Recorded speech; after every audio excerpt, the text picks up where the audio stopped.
Today we have a very special guest. I wouldn't even say a guest. He's a kind of a very beloved community member of NextLeap, Aekansh. And Aekansh recently joined MoEngage as an associate product manager. Welcome once again, Aekansh. Lovely to have you out here. So let's kind of go back down memory lane, right? Going back to the point when you started thinking about product. So first, tell us how did you even hear about product management as a function? Because when I started my career in product, it just happened accidentally. I didn't even know that there was a function. And this is a decade ago, right? Now, obviously, things have changed. But I'm very curious to know, how did you even come across this function of product management? Where did that journey start from? It was quite unexpected because, like you said, you had a very valid reason, but I was never exposed to the product side. I was a hardcore developer before this. In the startup that I worked in Dialogues before joining APA, and there I was more into defining the product, and I had no idea this is what product management is all about. So I was doing it unknowingly until I landed my job at an internship at LazyPay. There I met one of my first mentors who I had acquaintance with another company that we worked mutually with. So we worked at Hike. And there he told me, hey buddy, the kind of profile that you're building, it's actually product management. It's less development because now you're more of how do I build it, what to build. And then since you're at a startup, you eventually write the code yourself. But the major part is defining the product. And you should look at product management. And that's when I started reading about it. And it interested me more because it was problem solving. Okay. And how did you research about the function when you said when you got introduced to this function around product management? As you said, you started reading up, researching. What was the process that you followed to research more about the function? Okay. So, interesting story. I would just give an experiential take on it. When I started learning about product management, I had a lot of confusion because I didn't know where to, I saw the Venn diagrams. I saw this is very classic example, but it didn't fit in my head because I knew developers develop, marketers market, but where does product come in? What does the product manager do? Exactly. So then I started reading newsletters, and fortunately, I hooked up with a couple of product managers already there before. So I contacted them on LinkedIn and asked them, hey, if you have some time, I'm an aspiring PM. Can you please help me out? Some of them were kind enough to reply back. Okay. That's how I went about it. But major part was self-study, watching videos, interviews of product managers. Which are the kind of newsletters that you signed up for or subscribed that you can remember? Because I'm guessing a lot of the audience would love to hear those particular pieces which they can also follow. So, Bringing a Donuts was one of the ones that's very famous. Everybody knows. Ken Norton, Ken Norton, And then I had Lenny's newsletter. Lenny Rachitsky, Yep. And major of that, again, TechCrunch also is there, but that's not a PM. It's technical. So I had to correlate between. So these three are on top of my head. If you want to talk about particular resources, there are a lot of them. I can mention, Morning Brew is one good resource that I've found.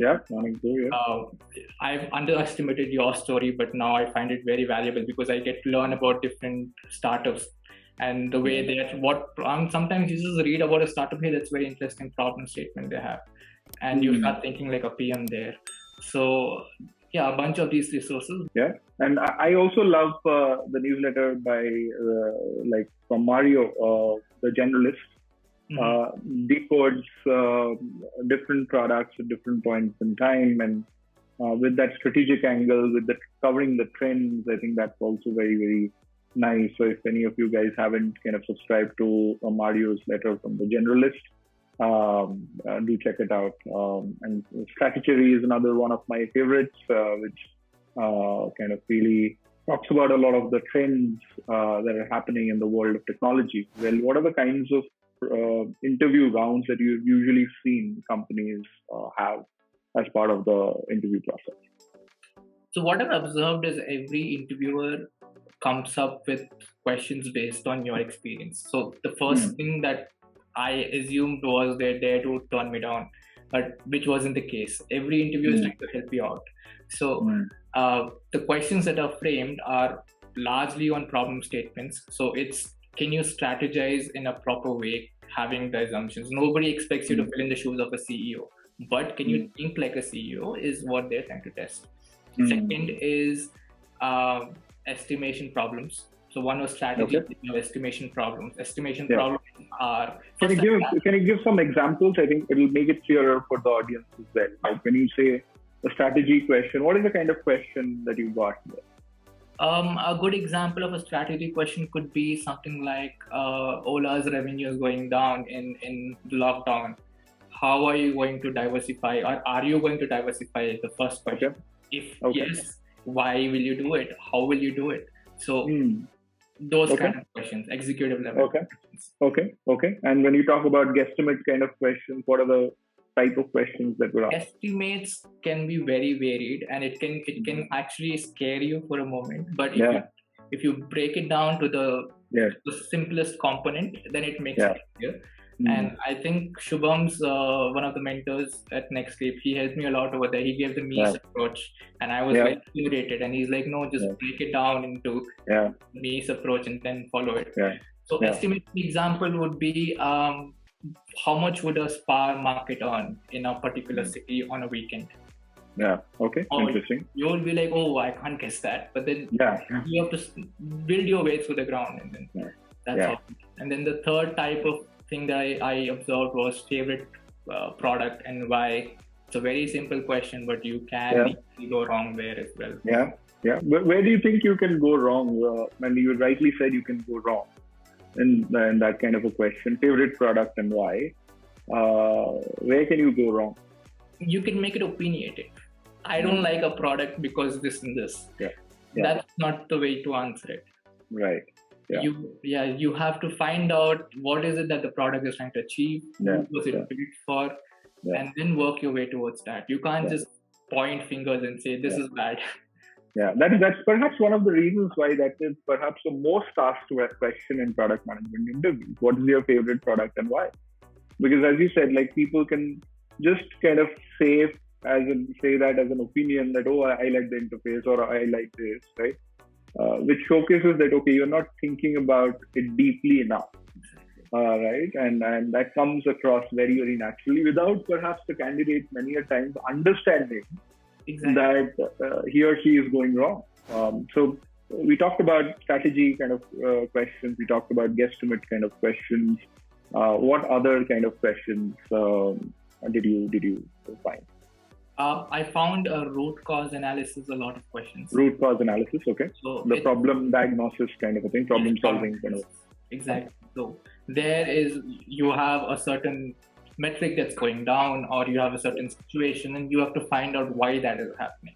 So problem solving. So for the audience as well, typically in product rounds, you'd see what we call as a problem solving round, where what the interviewer is trying to gauge is, given a particular problem, can you go deep to figure out, break down the problem and understand why that problem is happening in the very first place. So example that Aekansh is quoting is like, let's say a metric like conversion in an e-commerce app is going down.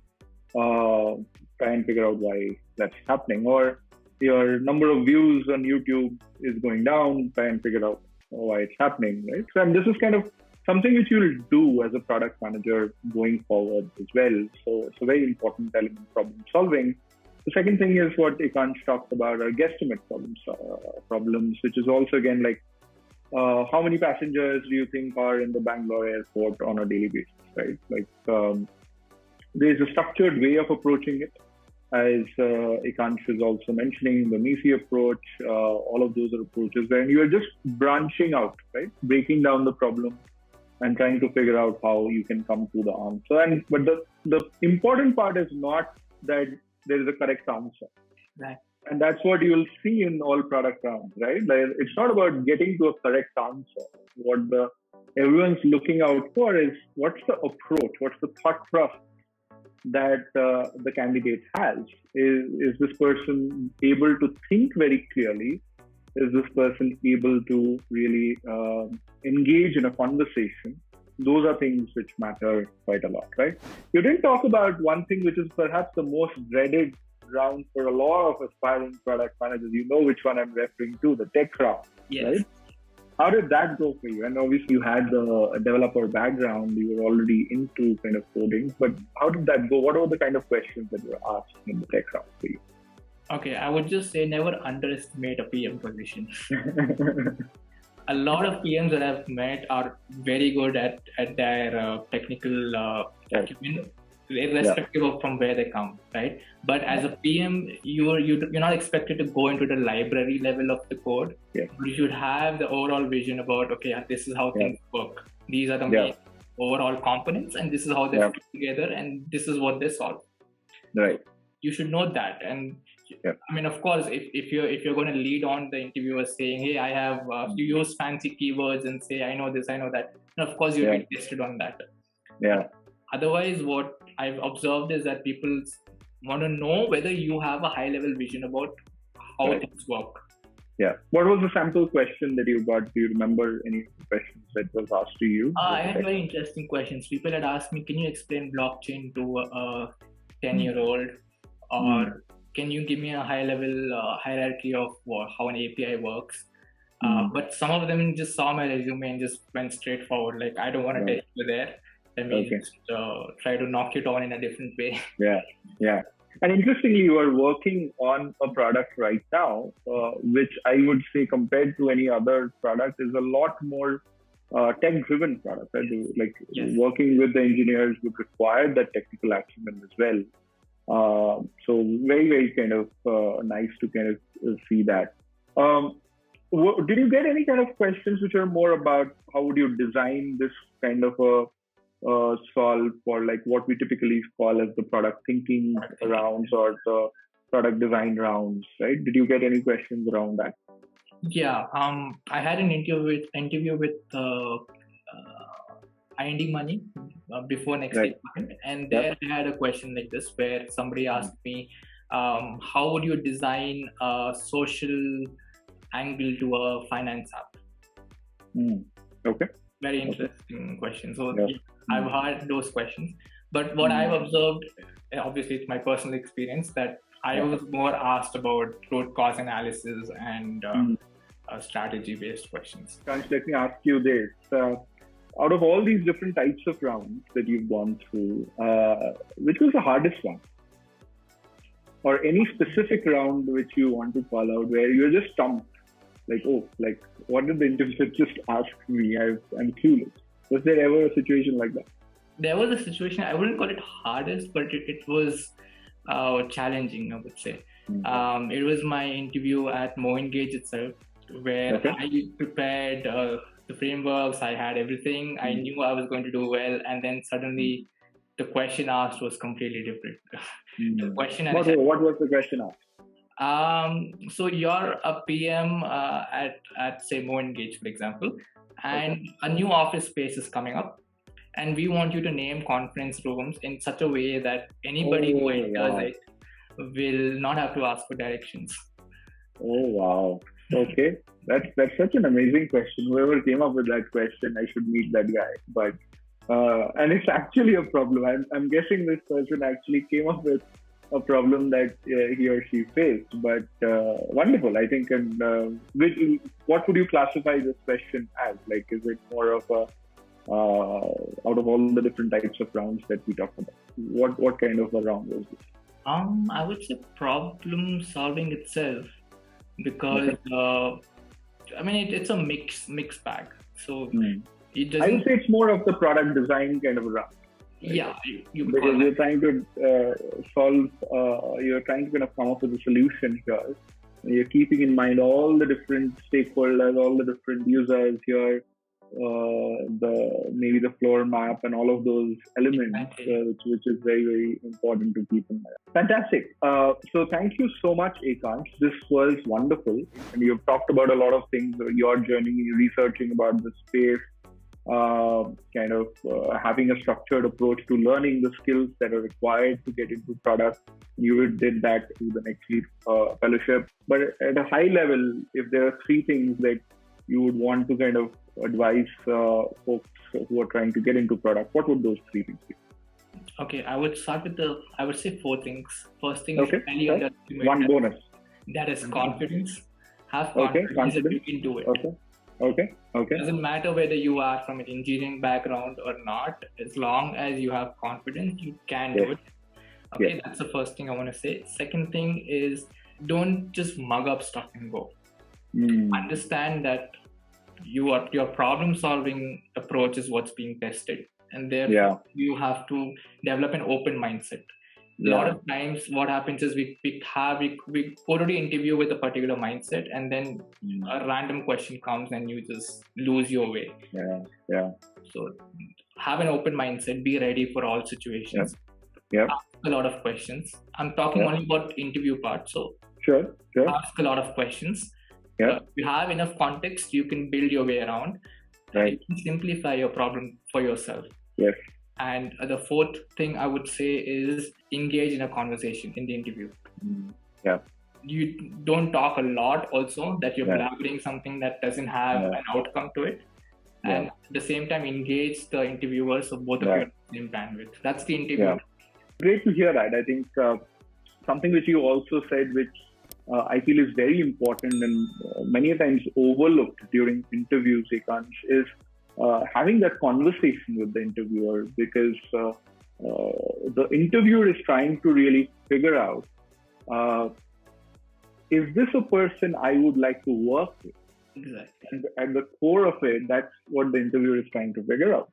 So if you're not able to engage in a conversation, then it again might not act in your favor. It's just not your skill sets or your hard skills, but also those softer skills, which kind of matter a lot. But thank you so much for kind of bringing those pieces out.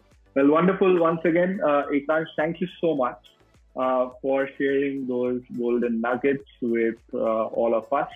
And I'm sure those who are in the shoes that you were once in, maybe a few months ago, they would have found this very, very valuable. It's amazing to be talking all things product, and this one about how to get into product.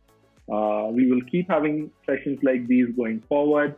And I think that's kind of where we wrap it up. Well, thank you so much once again. Have a good night.